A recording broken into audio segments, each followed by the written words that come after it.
নমস্কাৰ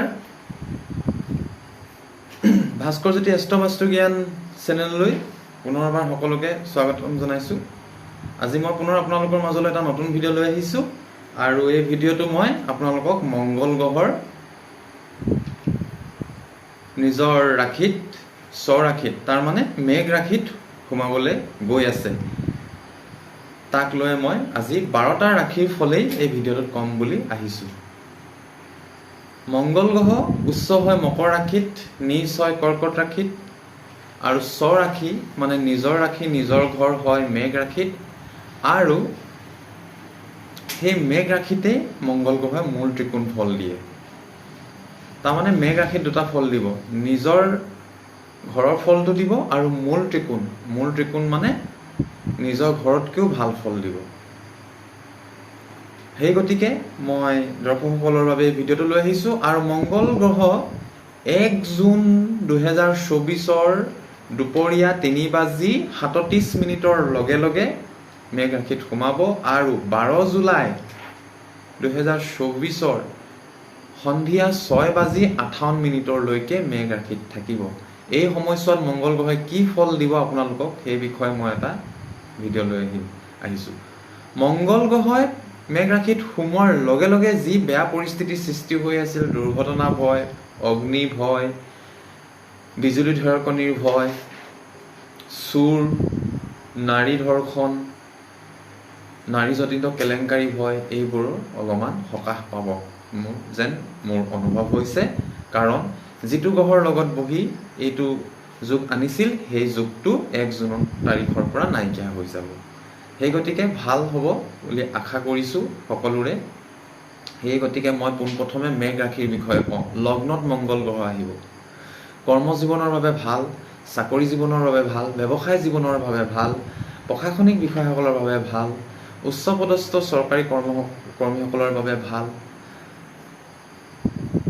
বুদ্ধি আপোনালোকৰ বাঢ়িব, পৰাক্ৰম বাঢ়িব, সকলো ক্ষেত্ৰতে ভাল। কেৱল আপোনালোকৰ খং উঠিব, তৰ্ক বিতৰ্কৰ পৰা সাৱধান হ'ব আৰু স্বাস্থ্যৰ ক্ষেত্ৰত সাৱধান হ'ব, মাতৃৰ স্বাস্থ্যৰ ক্ষেত্ৰতো সাৱধান হ'ব। মই কেইটামান পইণ্টে কৈ যাম ডাইৰেক্ট আপোনালোকে নিজৰ ৰাশিলৈ চাই ল'ব। বৃষ ৰাশিৰ বাবে 12 স্থানত হৈছে। খৰচ বাঢ়িব, আনৰ কথা মতে চলিবলৈ মন যাব, হস্পিটেল কোৰ্ট কাছাৰীৰ যোগো আহিব পাৰে আৰু আপোনালোকৰ পাপ কৰ্ম কৰাৰ ক্ষেত্ৰত মন আগবাঢ়িব পাৰে। পাপ কৰ্ম কৰাৰ মানে অবৈধ সম্পৰ্ক বা এনেকুৱা ধৰণৰ কিবা কিবি।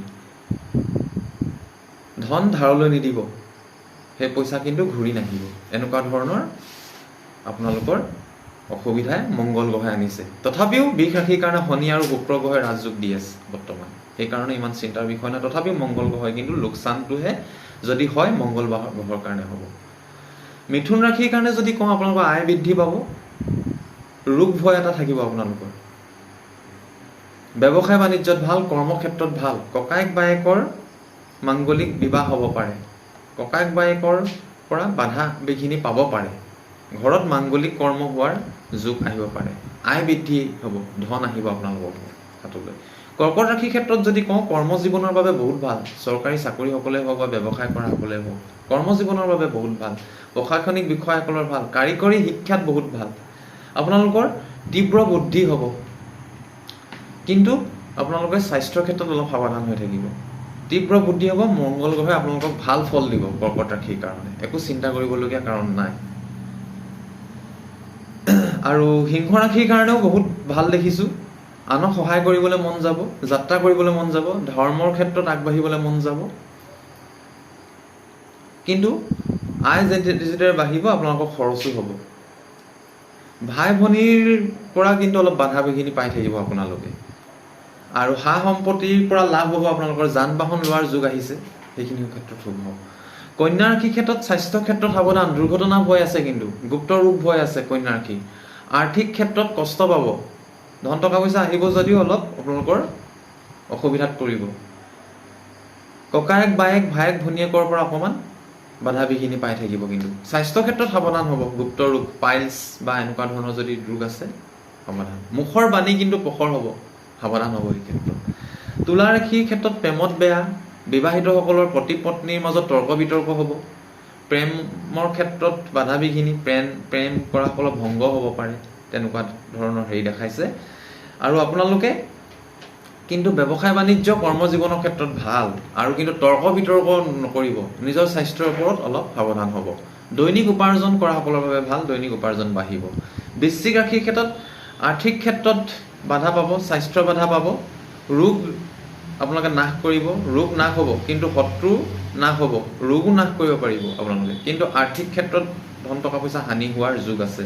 খৰচ হ'ব, স্বাস্থ্যৰ ক্ষেত্ৰত অলপ দুৰ্বলতা অনুভৱ কৰিব, আৰু আপোনালোকৰ দুৰ্ঘটনা ভয় আছে, সেয়াৰ পৰা সাৱধান হ'ব। কোৰ্ট কাছাৰীত ধন টকা পইচা খৰচ হ'ব পাৰে, কাৰোবাৰ যদি কিবা কেছ চলি আছে কোৰ্টলৈ যাবলগীয়া হ'ব পাৰে। ধনুৰাশিৰ ক্ষেত্ৰত শিক্ষা ক্ষেত্ৰত ভাল, কাৰিকৰী শিক্ষাৰ ক্ষেত্ৰত বহুত ভাল। ৰোগ ভয় আছে, পেটৰ ৰোগ হ'ব পাৰে, আৰু বুদ্ধি তীব্ৰ হ'ব আপোনালোকৰ। শিক্ষা ক্ষেত্ৰত ভাল, মংগল গ্ৰহে ভাল ফল দিব। ককায়েক ভায়েকৰ স্বাস্থ্যৰ ক্ষেত্ৰত সাৱধান হ'ব, মনোমালিন্য হ'ব পাৰে, কিন্তু খৰচো বাঢ়িব আপোনালোকৰ। মকৰ ৰাশিৰ ক্ষেত্ৰত যান বাহন, ঘৰ দুৱাৰ, সা সম্পত্তিৰ ক্ষেত্ৰত ভাল, মাটি বাৰীৰ ক্ষেত্ৰত ভাল, ভাগ্য উদয় হ'ব। বিবাহিতসকলৰ পতি পত্নীৰ স্বাস্থ্যৰ ওপৰত, পতিয়ে পত্নীক বা পত্নীয়ে পতিক, মানে যদি পতিৰ ৰাশি হয়, মকৰ ৰাশি হয় পত্নীৰ স্বাস্থ্য, আৰু পত্নী মকৰ ৰাশি হ'লে পতিৰ স্বাস্থ্যৰ ওপৰত সাৱধান হ'ব। উপাৰ্জন বাঢ়িব, কৰ্মজীৱনৰ ক্ষেত্ৰত ভাল, আয় বাঢ়িব। ককায়েক ভায়েকসকলৰ স্বাস্থ্যৰ ক্ষেত্ৰত সাৱধান হ'ব, ককায়েক ভায়েকৰ পৰা ধন টকা পইচাৰ লাভ হ'ব। আৰু মাটি বাৰী স্বাস্থ্যৰ ক্ষেত্ৰত সেইবোৰ ভাল।